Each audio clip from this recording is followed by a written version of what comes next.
Quiero que se fije bien en esta imagen. Guárdela en la memoria porque volveremos sobre ella. Se trata, en efecto, de un carro al galope encontrado en la zona de Tamasjert, al sur de Argelia. Una pintura como otras que iremos viendo, que guarda una estrecha relación con la historia que quiero contarle. Otra historia oficialmente imposible, que no será del agrado de los arqueólogos ortodoxos. Pero la verdad, como usted sabe muy bien, no es patrimonio de nadie. Sígame y juzgue por sí mismo.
Keops, Kefren, Micerinos, el símbolo de Egipto, la última de las 7 maravillas del mundo antiguo, y sobresaliendo como una reina Keops, la Gran Pirámide. Una construcción incomprensible, un desafío a la razón, una obra que provoca vértigo. ¿Quién la levantó y sobre todo cómo? Keops reúne 3 millones de bloques de piedra caliza y granítica. Bloques que oscilan entre 2 y 40 toneladas de peso. Bloques tallados con tal precisión que no permiten el paso de una hoja de papel. Un monumento cuyo revestimiento original, hoy casi desaparecido, estaba formado por losas de caliza pulida de hasta 16 toneladas. Y a su lado, otro coloso, Kefren, casi 1.700.000 metros cúbicos de piedra.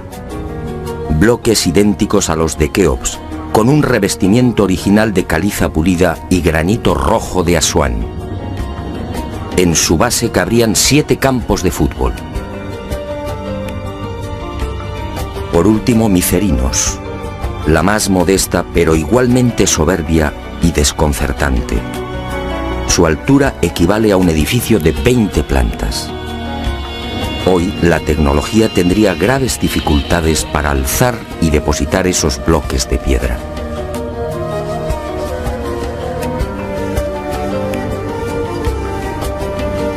A la vista de estas mareantes cifras, el mundo se pregunta, ¿cómo lo hicieron?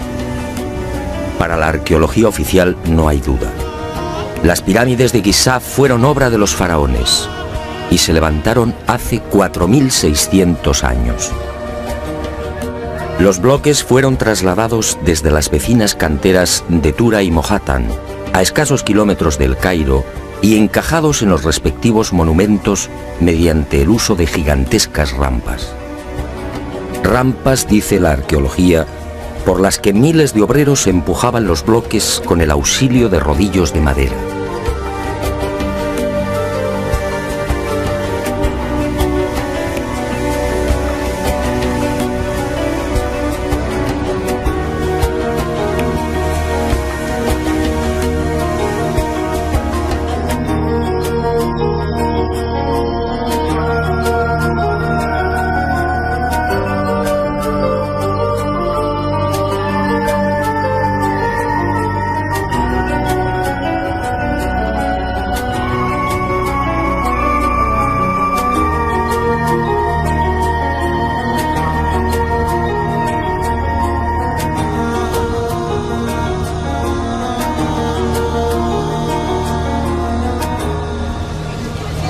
Pero la célebre teoría de las rampas, divulgada en el siglo XX por el arqueólogo alemán Ludwig Borchardt, no termina de convencer a cuantos hemos tenido el privilegio de pisar la meseta de Giza y contemplar estos 3 millones de bloques. Y son 2 las razones que ponen en entredicho la versión oficial.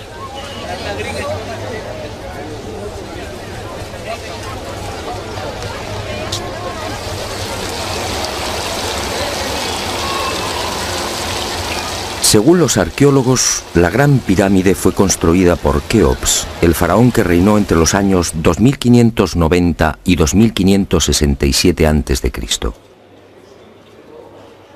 Basta un sencillo cálculo para comprobar que en esos 23 años de reinado, los trabajadores tuvieron que mover y elevar hasta las correspondientes hiladas un total de 357 bloques por día.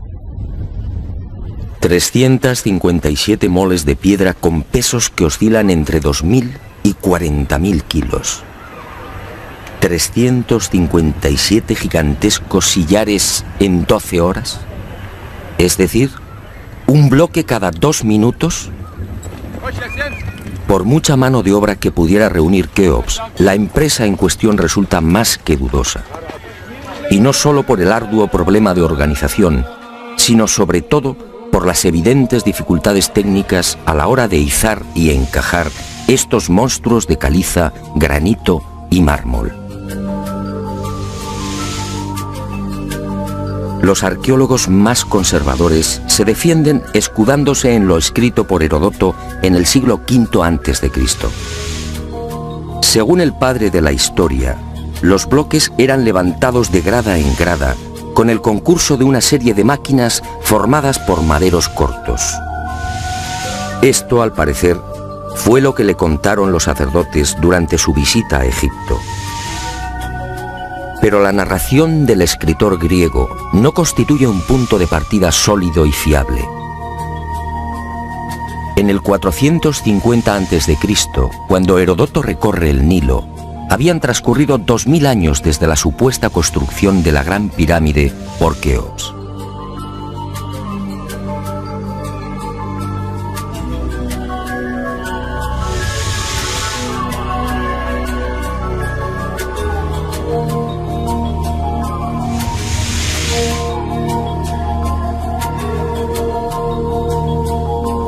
Heródoto no menciona las rampas, ni se atreve tampoco con el espinoso problema de los 357 bloques por día. Heródoto cuenta lo que le contaron. ¿Es esto una prueba científica para determinar cómo y cuándo se levantó la Gran Pirámide?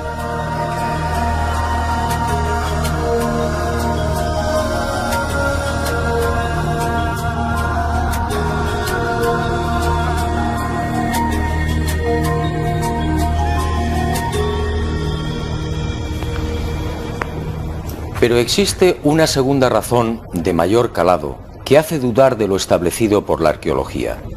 Hace 4.600 años, cuando los arqueólogos fijan la construcción de la Gran Pirámide, el Valle del Nilo justamente despertaba al periodo neolítico.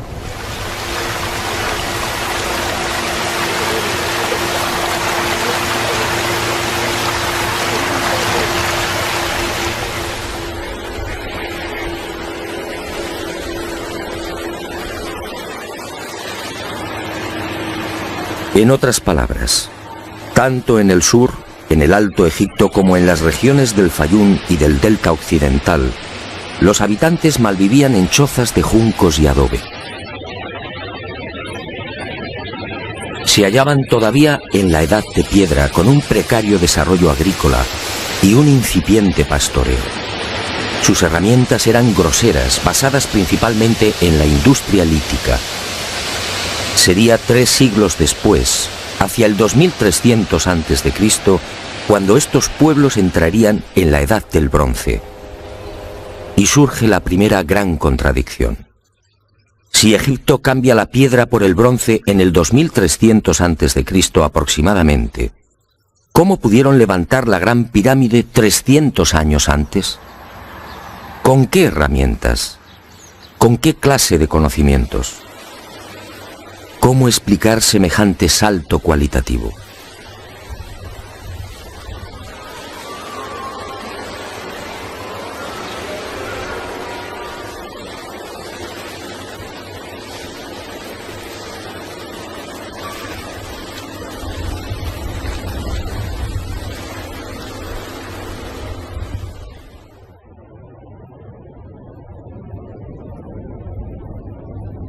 Nadie en su sano juicio y con un mínimo de información puede aceptar que esta maravilla arquitectónica fuera obra de unas gentes primitivas que ni siquiera conocían la escritura.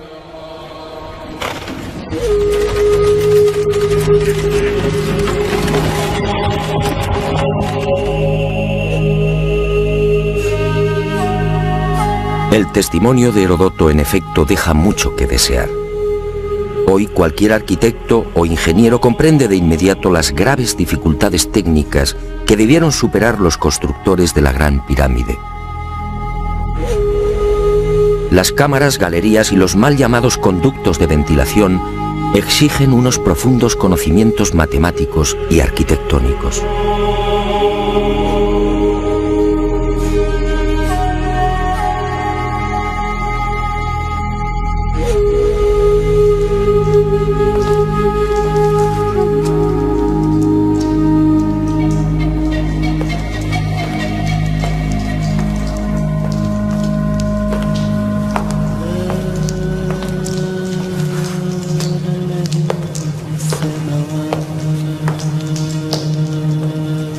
Basta echar un vistazo a las toscas herramientas con las que, según los arqueólogos, se construyeron las pirámides para comprender que algo falla en esta historia. Unas herramientas, además, que no existían hace 4.600 años. Es que estos mazos, niveles, bolas de dolerita, escuadras, trineos de madera y regletas sirvieron para establecer las asombrosas proporciones de la Gran Pirámide. ¿Cómo explicar, por ejemplo, que la desviación de la orientación norte-sur de sus caras no supere los 3 minutos 20 segundos hacia el oeste? ¿Cómo explicar la increíble perfección de la angulación de los bloques de revestimiento? Hoy solo podríamos alcanzarla con instrumentos ópticos. ¿Cómo entender que hace 4.600 años aquellos pueblos neolíticos dispusieran ya de una medida tan perfecta como el codo? Como es sabido, Solo en la era espacial se ha podido comprobar que el metro estaba mal medido. Su longitud en realidad es algo más de lo que siempre habíamos creído. El metro exacto tiene una longitud de 1.047. Pues bien, 2 codos egipcios equivalían exactamente a 1.047. El metro de la era espacial. ¿Cómo lo lograron? Pero las dudas y contradicciones no terminan ahí. Hasta el día de hoy, nadie ha logrado explicar satisfactoriamente el sistema de iluminación utilizado a la hora de construir las pirámides. Las tradicionales antorchas no sirven. No hay restos de hollín en techos o paredes. En cuanto a la fórmula de los espejos, reflejando la luz solar hasta lo más profundo, tampoco resiste un análisis medianamente serio. El movimiento del Sol obligaría a los constructores a una penosa labor de permanente rectificación. Esa luz sería útil como mucho para las salas y galerías más próximas a la entrada.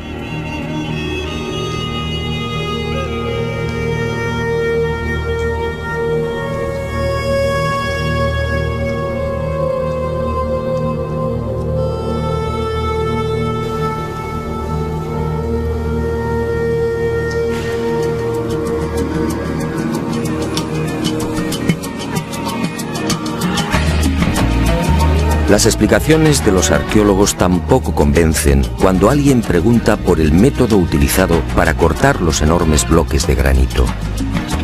¿Herramientas de cobre? Eso sería como intentar cortar una mesa de mármol con unas tijeras.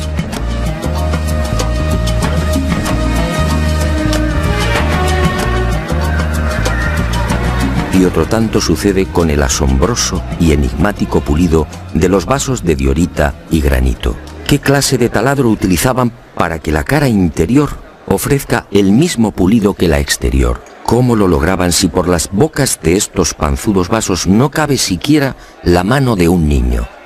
Y otro detalle estremecedor. Al examinar el pulido de estos vasos y platos, los expertos han comprobado que a cada vuelta la presión ejercida era 500 veces mayor que la obtenida en la actualidad con los poderosos taladros de punta de diamante artificial. Y de nuevo la gran interrogante. Si muchos de estos vasos han sido fechados en el 2600 a.C., ¿quién los fabricó? ¿El hombre de la edad de piedra? Evidentemente no.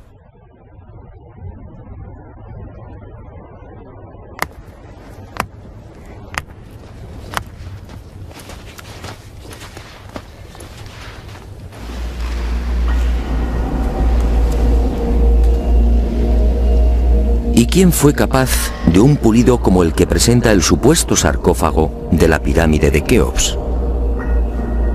El acabado en el bloque de granito resulta imposible para un hombre del Neolítico. Mientras las esquinas aparecen absolutamente cuadradas, el índice de imperfección de la superficie del sarcófago no llega a 2/10 de pulgada. Es decir, la 10ª parte del espesor de un cabello humano. Esa perfección en el trabajo sobre la negra y dura diorita alcanza su máxima expresión en la estatua del citado faraón Kefren, hallada en el Templo del Valle, junto a la pirámide que lleva su nombre. El pulido de la misma es tal que solo cabe el silencio. Nadie sabe, nadie entiende cómo se logró semejante belleza hace 4500 años. ¿Y cómo explicar la técnica empleada para la ejecución de estas perforaciones? Son perfectamente visibles en muchos lugares del Egipto faraónico. Aquí, en la entrada real de la pirámide de Keops, tenemos una muestra. Para la arqueología no hay misterio. Estos orificios, dicen, se conseguían mediante la introducción en la piedra de un cilindro hueco que al girar cortaba el granito. Pero al examinar la espiral grabada en el interior, algo no concuerda con la versión oficial. La distancia entre línea y línea es de 2.5 milímetros. Nosotros en la actualidad, utilizando taladros con punta de diamante artificial, solo podemos alcanzar 0.05 milímetros por vuelta.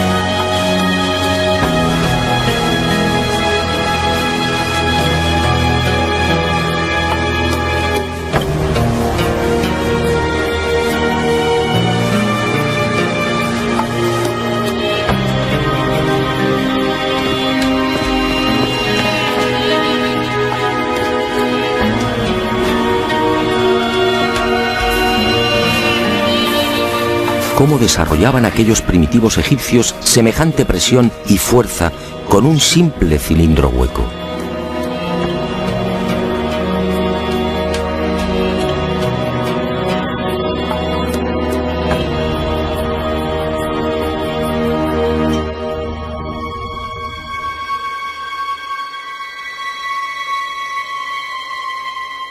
Y aunque algo posterior en el tiempo, también lo descubierto en la tumba de Tutankamón nos deja con la boca abierta.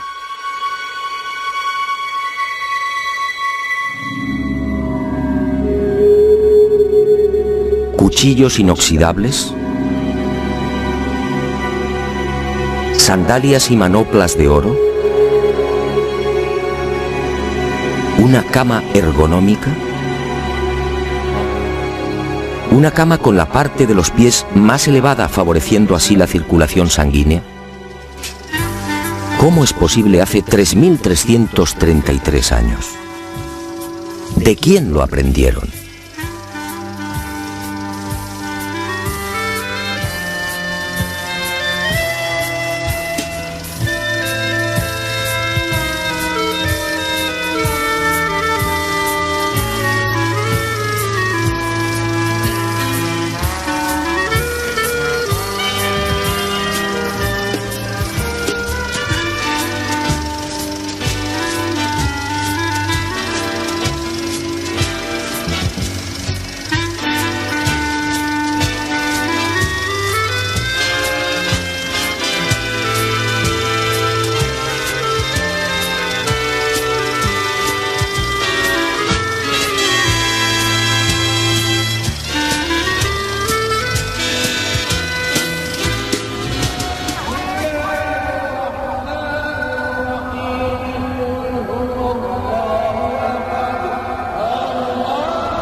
Hoy, francamente, son muy pocos los que creen en la versión oficial. Hace 4.600 años, los pueblos que habitaban esta región no estaban en condiciones de imaginar siquiera este portento arquitectónico. Pero entonces, ¿quién levantó las pirámides?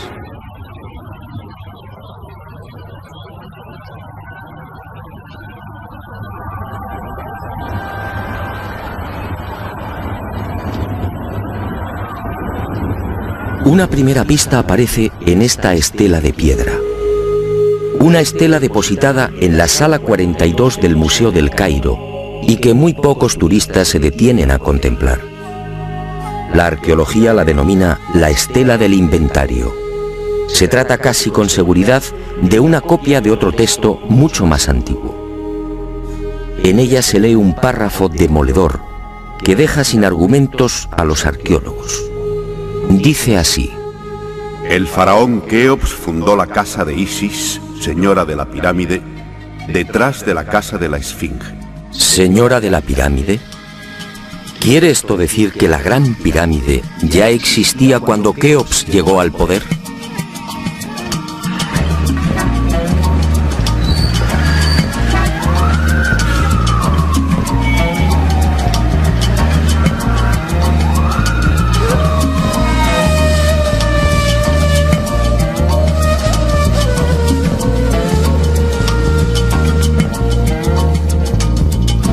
La segunda pista, mucho más espectacular, se encuentra a casi 3.000 kilómetros del Cairo. Y hacia allí nos dirigimos.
Este papiro, o lo que queda de él, recibe el nombre de Canon de Turín. Fue descubierto en 1822 por el viajero italiano Bernardino Drobetti en la antigua ciudad egipcia de Tebas. El propio Champollion lo tradujo concediéndole una singular importancia. Pero la arqueología ha preferido ignorarlo. Y no es de extrañar a la vista de su contenido.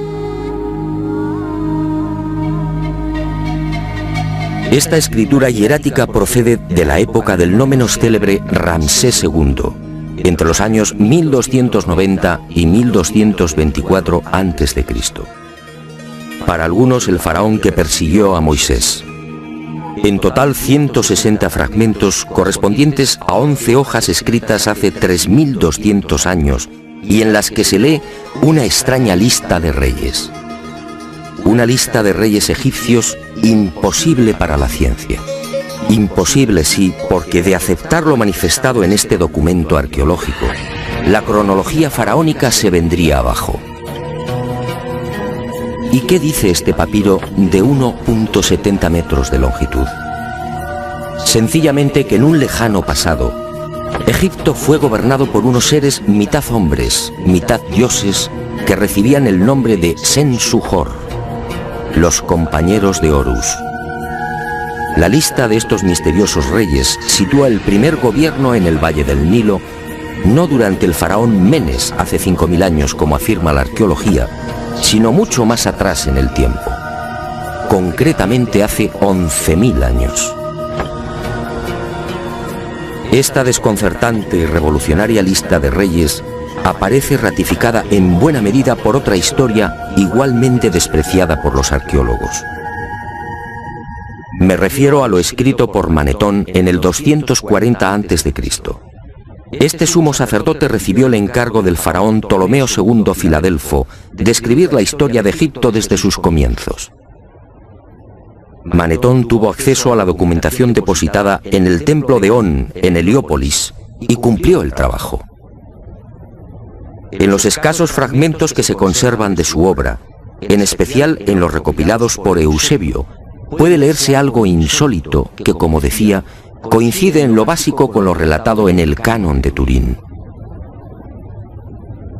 Según Manetón, antes de Menes, el primer faraón de la primera dinastía, Egipto fue gobernado por unos semidioses y también durante miles de años. El sumo sacerdote greco-egipcio no habla de los Sensuhor, pero la casualidad es más que sospechosa. ¿Quiénes eran los Sensuhor? ¿Por qué los califican de semidioses?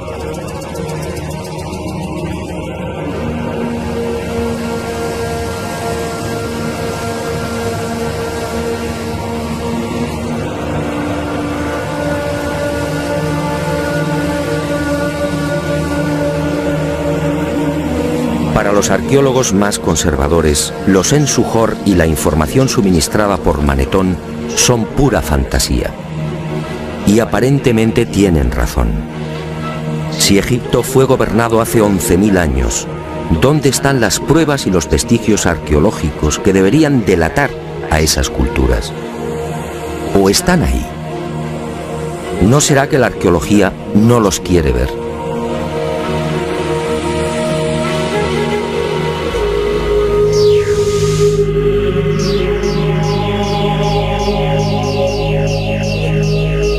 El presente descubrimiento se debe al investigador español Manuel Delgado.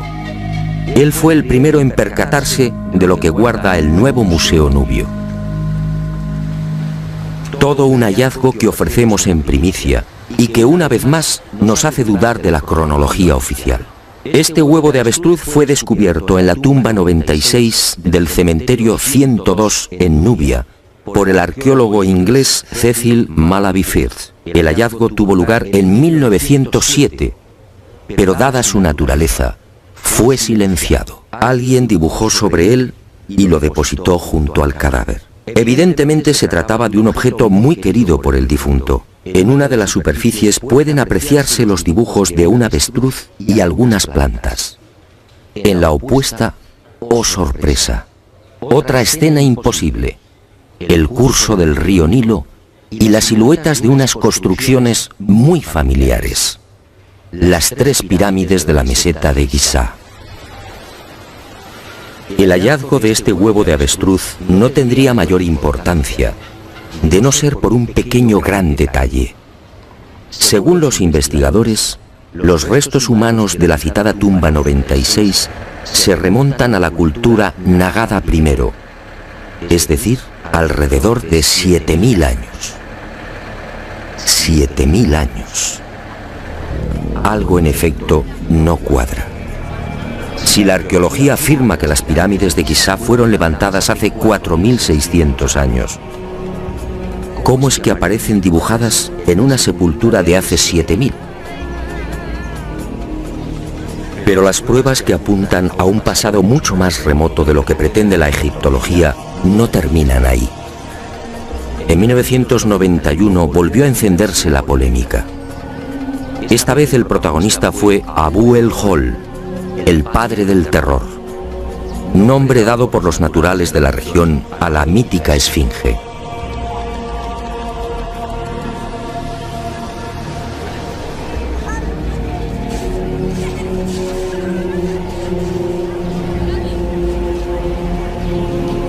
La esfinge, otro monumento emblemático de Egipto construido según la arqueología por el faraón Kefren hace 4500 años.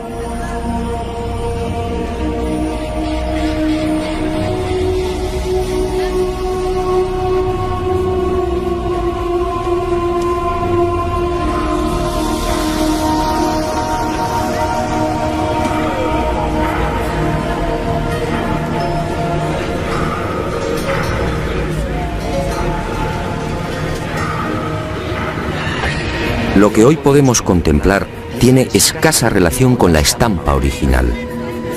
En el pasado se hallaba totalmente pintada. El cuerpo de león en rojo y el tocado de la cabeza en azul, con rayas horizontales en amarillo. Portaba una barba postiza y por delante de esa barba aparecía una estatua a tamaño natural. Durante la invasión de los mamelucos, la esfinge fue cañoneada y la nariz destrozada. 4500 años. ¿Por qué la arqueología sitúa la construcción de la esfinge en esa época? En primer lugar, por el parecido del rostro con algunas de las estatuas de Kefren, y además por el hecho de hallarse muy próxima al templo funerario de dicho faraón. Aunque parezca increíble, eso es todo.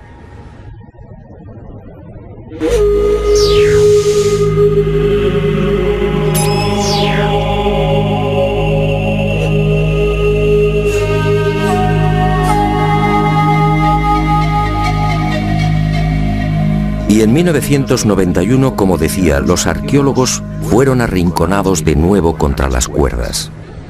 Un equipo de la Universidad de Boston, dirigido por el geólogo Robert Scott, dio a conocer un estudio que retrasaba la construcción de la esfinge en varios miles de años.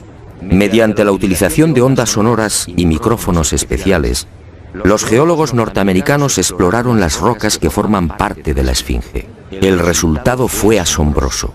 La zona delantera del monumento y parte de las paredes del foso que la rodea presentan una erosión de 2 metros de profundidad, provocada por las lluvias. En la época de Kefren, supuesto constructor de la Esfinge, esta región era un desierto. La única explicación a esa erosión acuática hay que buscarla en un clima especialmente húmedo, entre el 5000 y el 7000 a.C. Casi mágicamente hemos llegado a un punto que ya fue contemplado en uno de los anteriores capítulos de este planeta encantado. ¿Recuerda?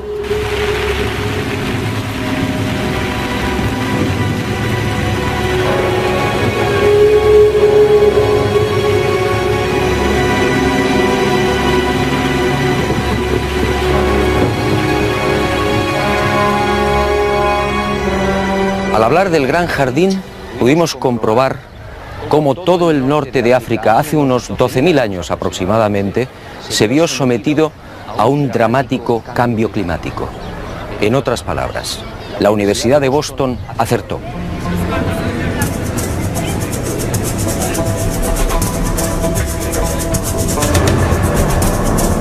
Fue a partir de esa época, hace ahora unos 8.000 años, cuando los monzones perdieron fuerza y el Sáhara entró en un lento pero progresivo proceso de desertización. Y fue justamente hace 4.500 años, cuando la arqueología fija el momento de la construcción de la Esfinge, cuando estas tierras fueron definitivamente abandonadas por las lluvias. Kefren, por tanto, no pudo levantar la Esfinge. Como mucho, quizá la restauró. El padre del terror estaba aquí desde mucho antes. La huella de las torrenciales lluvias registradas en el llamado Gran Húmedo Holocénico es incuestionable. Y algo similar vino a suceder con el investigador Robert Bauval. 20 años antes, este ingeniero egipcio se atrevió a difundir una hipótesis que conmocionó a los seguidores y amantes del Egipto faraónico. Para Bauval, las pirámides de Giza no son construcciones aisladas. Las 3 forman parte de un plan unificado minuciosamente diseñado. Y para irritación de los arqueólogos más conservadores, formuló una teoría que volvía a poner en tela de juicio la ya desacreditada cronología oficial. La tesis de Bauval es conocida como la correlación de Orión, es decir, el asombroso parecido en la disposición de Keos, Kefren y Micerinos respecto a las 3 estrellas que forman el cinturón de Orión. Basta trazar una línea entre las 3 pirámides y otra entre las estrellas del cinturón para observar que sendas ubicaciones son casi idénticas. Casi idénticas, sí, pero no iguales. El ángulo de las pirámides es de 172 grados y el de las estrellas de Orión en la actualidad de 181. Bauval se percató de esta pequeña diferencia y tuvo una genial intuición. Con la ayuda de las computadoras retrocedió en la historia y descubrió que la alineación de las estrellas del cinturón de Orión coincidía con la de las pirámides hace 12.500 años. No son demasiadas coincidencias. Por un lado, la geología demuestra que la Esfinge tuvo que ser construida en pleno Gran Húmedo, es decir, hace más de 9.000 años. Por otro, el papiro de Turín y Manetón aseguran que unos semidioses gobernaron el valle del Nilo hace 11.000 o 12.000 años. Quizá más. También el huevo de avestruz hallado en la tumba 96 en Nubia nos dice que las pirámides existían ya hace 7.000 años. Y la tesis de Bauval pone punto final, insistiendo de nuevo en esa misteriosa fecha. 12.500 años.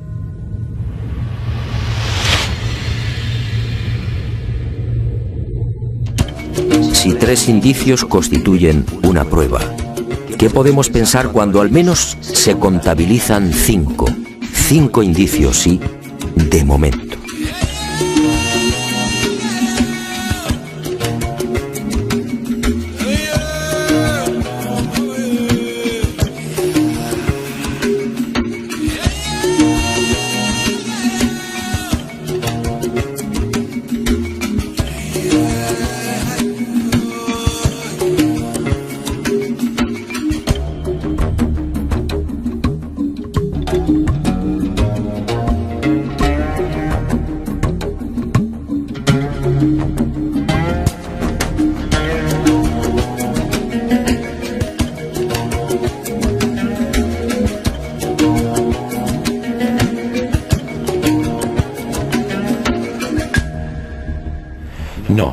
Las pruebas que contradicen la versión de la arqueología oficial no han concluido. ¿Recuerda usted esta pintura? Fue descubierta en el Tassili argelino. Según los arqueólogos, tiene una antigüedad aproximada de 5.500 años, probablemente mucho más. Se trata, en mi opinión, de un carro egipcio. Pero ¿cómo es posible? ¿Un carro egipcio a 2.500 kilómetros del Nilo?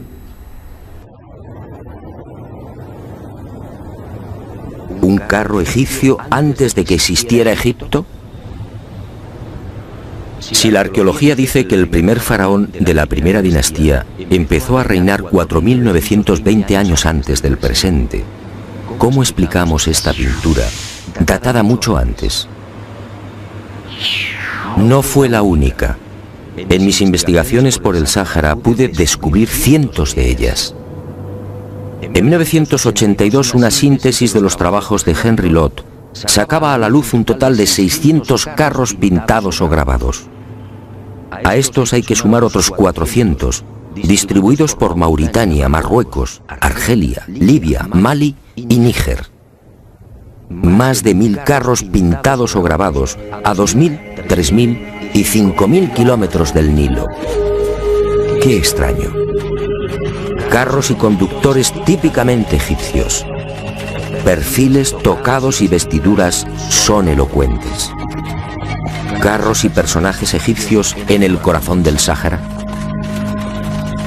Cuando interrogué a los arqueólogos, la mayoría se encogió de hombros. A decir verdad, estas pinturas no son cómodas. Algunas han sido fechadas en una época en la que, según la arqueología, carros y caballos no habían hecho acto de presencia en Egipto. Otras, como las del Tassili o el Fesán libio, son mucho más escandalosas. Los análisis de las sustancias orgánicas contenidas en los pigmentos han sido desconcertantes. 6.000, 8.000 y hasta 9.000 años de antigüedad. ¿Carros y conductores egipcios hace 9.000 años? Y casi sin querer, a la vista de estos documentos pictóricos, la memoria vuelve a poner en pie los hallazgos de la Universidad de Boston, el papiro de Turín, la historia narrada por Manetón, las pirámides pintadas en el huevo de avestruz o el descubrimiento de Bubal. Naturalmente, para la arqueología, estas pinturas y grabados no tienen sentido. El caballo y los carros, dicen, entraron en Egipto hacia el 1700 a.C. Y lo hicieron con la invasión de los Hicsos, un pueblo procedente de la Alta Siria que gobernó la mitad oriental del delta. Nuevo y grave error de la arqueología. El caballo y los carros, como demuestran estas pinturas y grabados, ya existían en el Sáhara mucho antes de la 13 dinastía. Otra cuestión es que no quieran reconocerlo. Y es comprensible. Si los egipcios y su cultura proceden del Sáhara, ¿en qué queda la supuesta hegemonía del Egipto faraónico?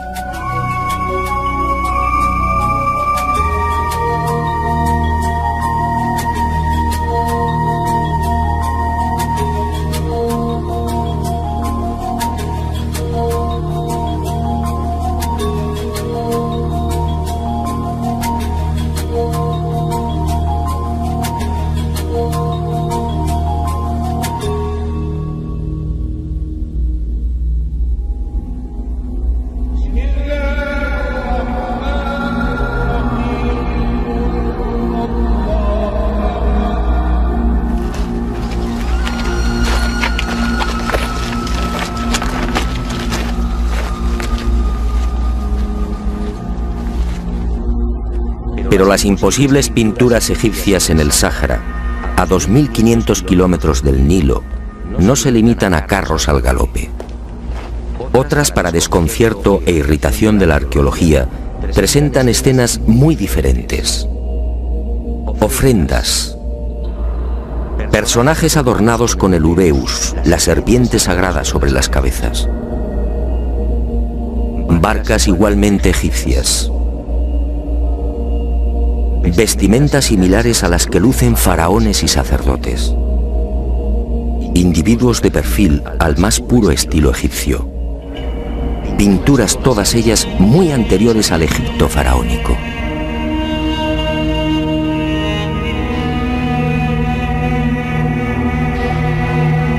¿Barcas egipcias en pleno desierto? Si estas pinturas, como aseguran los confusos y confundidos arqueólogos, fueran tan solo el testimonio de la influencia de la 18 dinastía en esta remota parte del Sáhara, ¿cuál sería el sentido de las mismas? En esa época, durante la 18 dinastía, hace 3500 años, esta zona era un desierto idéntico al que ahora vemos. ¿Barcas en un infierno de piedra y arena? ¿Y por qué ignoran la datación?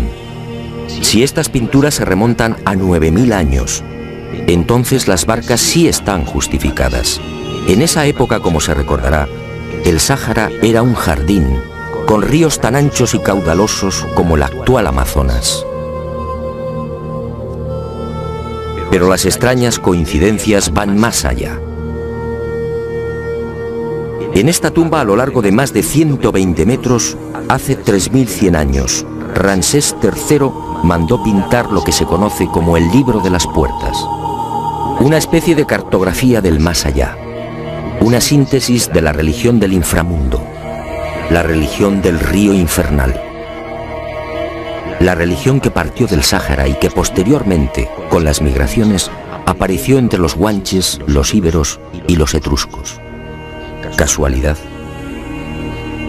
¿Y qué decir de los cientos de representaciones de la vaca sagrada Hathor, del buey Apis o del carnero Amón, todos egipcios con el disco solar entre los cuernos? ¿Cómo explicar que estas mismas imágenes podamos encontrarlas en las pinturas y grabados rupestres de Marruecos, Libia o Argelia? Grabados y pinturas, no lo olvidemos, de 9000, 10000 y 12000 años de antigüedad, es decir, muy anteriores a los bóvidos egipcios.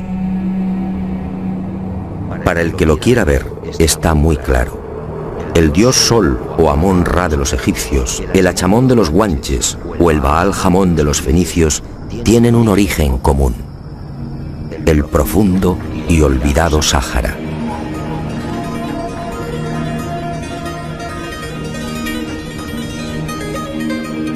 Puede que Herodoto y Diodoro de Sicilia tuvieran razón.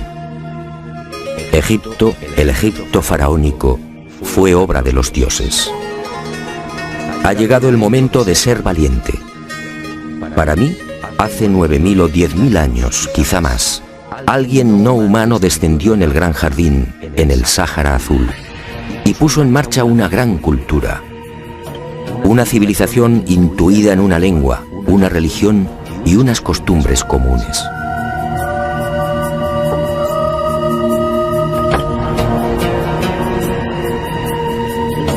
Esos seres, esos dioses de cabezas redondas pintados en Tassili, podían proceder de Orión.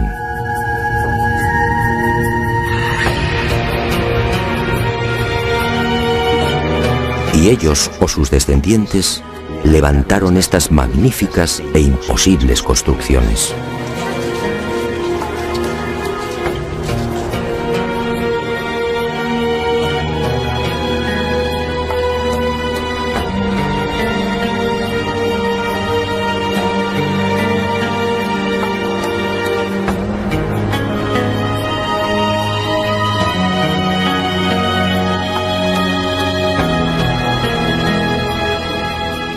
¿Cree usted que se trata de un sueño?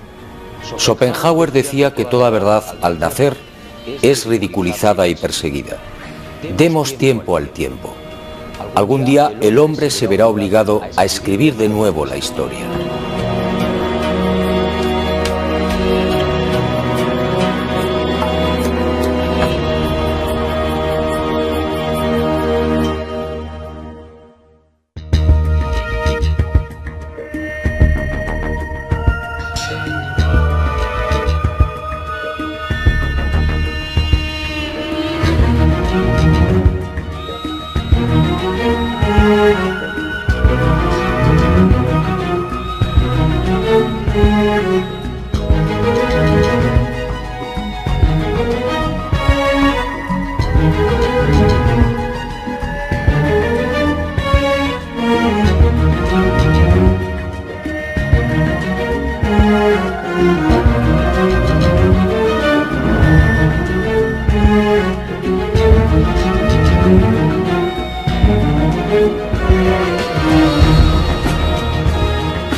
Keops, Kefren, Micerinos, el símbolo de Egipto, la última de las 7 maravillas del mundo antiguo, y sobresaliendo como una reina Keops, la Gran Pirámide.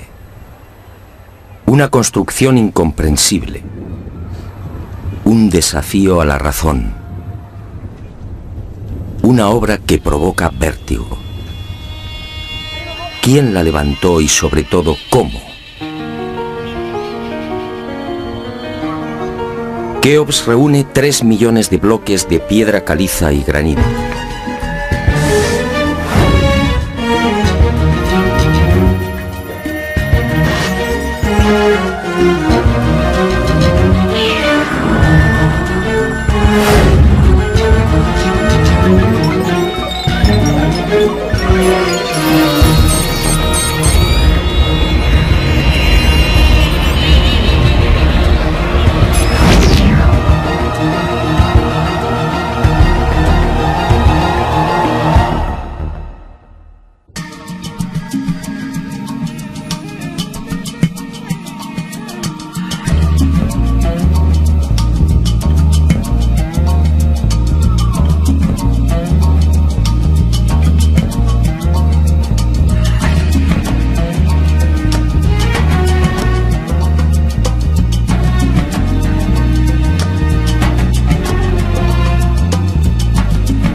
Quiero que se fije bien en esta imagen. Guárdela en la memoria porque volveremos sobre ella. Se trata, en efecto, de un carro al galope encontrado en la zona de Tamasjert, al sur de Argelia. Una pintura... Bloques que oscilan entre 2 y 40 toneladas de peso. Bloques tallados con tal precisión que no permiten el paso de una hoja de papel. Un monumento cuyo revestimiento original, hoy casi desaparecido, estaba formado por losas de caliza pulida de hasta 16 toneladas. Y a su lado, otro coloso, Kefren, casi 1.700.000 metros cúbicos de piedra. Bloques idénticos a los de Keops, con un revestimiento original de caliza pulida y granito rojo de Asuán. En su base cabrían 7 campos de fútbol. Por último, Micerinos, la más modesta pero igualmente soberbia y desconcertante. Su altura equivale a un edificio de 20 plantas. Hoy la tecnología tendría graves dificultades para alzar y depositar esos bloques de piedra. Como otras que iremos viendo, que guarda una estrecha relación con la historia que quiero contarle. Otra historia oficialmente imposible, que no será del agrado de los arqueólogos ortodoxos. Pero la verdad, como usted sabe muy bien, no es patrimonio de nadie. Sígame y juzgue por sí mismo.